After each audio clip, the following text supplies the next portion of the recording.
Alright, so this video is something I've been wanting to make a video about for a while, but I was kind of unsure as to how to say this or if I could really say it the way well, I didn't know how to say what I wanted to say. But I was on a road trip recently and I heard a line in a song, a T.I. song, that let me know that not only is it something that people know about, it's something that people don't know about as well. And the line in the song was something like, a lot of y'all still living in the month of February. And I don't know what he intended for this line, but listening to his music, I think he intended what I believe he intended and what I know to be true from that line. And two things from that line that I want to talk about. One would be the fact that time itself in February is different than people realize. And what February is Black History Month. And in that month, we basically, I want to say, like, go backward in time or go into a different dimension in time. And another thing would be the fact that it's right when Aquarius goes into Pisces. But time technically goes back because we're supposedly living in the age of Pisces, which is the age of believing. And then we go to the age of Aquarius, which is the age of I know. So with that, for one, Pisces would be like lower than Aquarius because Pisces represents the feet. So it's you believing in things on that level. But then Aquarius takes you up to a different level, and you are in an air sign, but it's called the water bearer sign because it's carrying Pisces. It's carrying what we believed in life, what we've been walking on, what we've been focused on in life. We've been carrying that 222. We've been carrying that around all throughout life, and then we move up a level and we start carrying those beliefs and we start knowing those things. But I believe we start knowing those things in a different way. Like they become alive, opposed to something that we just believe in our minds. It becomes something that we see in the world, we actually see in the world, and it becomes like thought forms and things like that. It becomes the patterns that we live, but they become more real to us. They don't just become like concepts that we believe in. And what I believe about that time is, for one, it goes backwards. And it stays in between like two particular constellations. Like it goes back and forth between two things, and it's more like a conversation, like a balancing. And I think this is where the start of like the scales begins, because you start to weigh what you believe opposed to what you know. And knowing itself, 333, is something that can help you, and it can also hurt you if you know the wrong things. And when I say that, I mean that knowing can be like it can be almost like a spell, because when you know something, you basically create it and you manifest it, because knowing is a powerful thing. It's more powerful than believing in a way. Well, I'm not gonna say it's more powerful. I'm gonna say it's different from, because you can believe something all you want, but when you know it, you experience it differently. And that's why it's important to know. It's important to be careful or be aware of what you know, because knowing is an actual thing. It's not just something that people that you say. It's something that it's an action that actually happens in life. And knowing can actually cause you to manifest something that you don't want to manifest. And one of the quotes that I wanted to say was something by Socrates, I believe it is. A wise man knows nothing. A wise man knows that he knows nothing at all. And that's something that I myself have lived my life by, because I realized that knowing was something way more than just simple words, and that these words were like a spell almost, and it causes you to bring into existence things that you either want or that you don't want. So it's better to not know than it is to know when you are going through Bardo or going through the fourth dimension, because the fourth dimension can cause you, well, for the fourth dimension is where thoughts become things, and when thoughts become things, it could be something negative and positive. And this is where like the things that people will say to you, or the things that you watch, the things that you hear, can also come into your life and be created in your life, and it could be something that you either don't want or don't agree with. But not knowing or not understanding that these things can happen like that, you either go into a thought form that you don't want to experience, and not know what to do with it, or not know that you technically created it, because it's something that you know or knew. You have to experience it in a way that you either don't want to or that you don't agree with, and that's something that you don't want to do. You want to make sure that you are aware of that. You are on that neutral side where you see what you know and see what you believe, and you basically are the one that's in between and balancing those scales. You are basically there watching both, and what you get out of watching both is what you experience, what you can manifest and can experience. And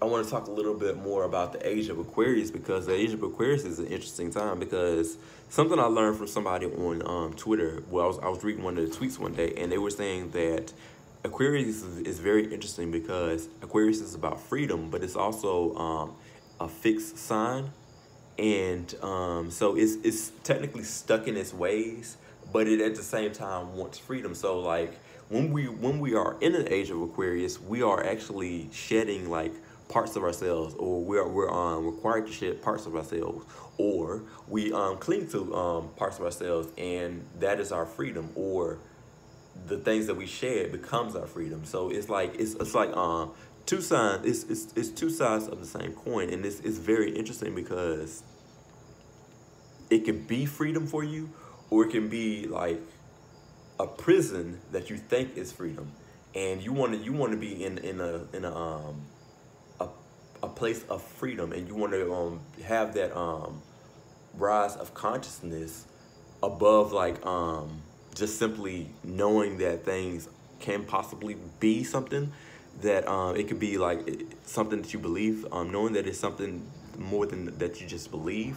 It could also be something that comes into your world, that is something that you could actually experience. And that's why it's very important to know the difference of knowing and believing, and to believe in things that you actually agree with. But the age of Aquarius is very interesting, and you go from believing in something or someone outside of yourself to basically believing in yourself, and knowing that the person that you believe in is actually you, but you can't see that because you're walking around just observing them, and you're not able to be yourself. Like once you get that raising consciousness and awareness, you start to experience life a little differently. Like because you get more exposed to who you are. You start to know yourself a little bit more, and that's another thing that's important. The one thing that I would suggest knowing over all things is yourself, because that will help you more than anything.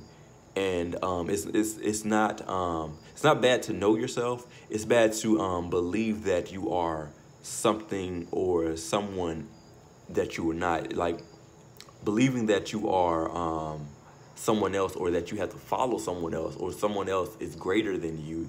That's the only thing that I would say not to believe.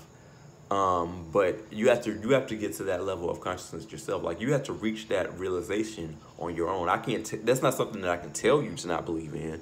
That's something that you have to realize on your own. And once you realize that on your own, you start to see how it's important to know yourself. Like, even in civilizations and cultures before this present one of the things that they stress a lot of, or they put emphasis on a lot, would be to know thyself. And in knowing thyself, you basically became what I talked about with, like, the Egyptians. You became that king sitting on his own throne, and understanding that he is more than just like just a regular person, like somebody that doesn't have a purpose. We all have a purpose, and we all have things that we can offer to the world. We're not just here to just work and do all these things that don't matter at the end of the day. 11-11. And when you see that you are meant to do more, you start to believe in yourself. You start to love yourself in a different way. Like, it really does change the way that you view yourself. And that's something that I've experienced. I've experienced it in a couple of different lifetimes, but I think that it's excuse me. I think that it's more important to just be in the moment with knowing yourself, because you learn something new about yourself every day and in every moment, really. And when you are observing yourself, you can help yourself get to different levels of understanding of yourself, and it aids in you knowing yourself.